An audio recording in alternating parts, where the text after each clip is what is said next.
आज मी 22 वर्षाचा झालो, पण यात माझं असं कर्तृत्व काहीच नाही. मेलो नाही म्हणून जगलो. कर्तृत्व मात्र आई बापांचं. त्यांनी पोसला, माझ्याशिवाय दुसरा आधार नाही म्हणून म्हणा हवा तर. हा, पण याचा अर्थ असा नाही की मला भाऊ झालाच नाही. तेही गंमत करायचीच की झाला मला एक भाऊ, पण तो 9व्या दिवशीच गेला. 9 महिने 9 दिवस आईच्या पोटात आणि 9 दिवस या जगात. खूप वाईट वाटलंच, पण आत्ताच असं की हे काही काम करत नाही, त्यामुळे काही कमवत नाही.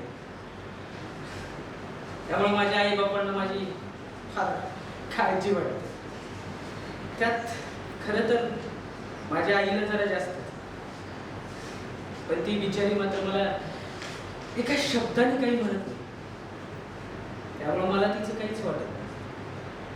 पण वाईट वाटतं ते बाप नावाच्या प्राण्याचं. देवाने मला बहीण नाही दिली, पण बापाने दिली शिव्यात. सतत सतत आई बहिणीवरून शिव्या घालत असतो. आईवरून जास्तच, तेही आईच्या समोर. तेही काही करू शकत नाही म्हणा.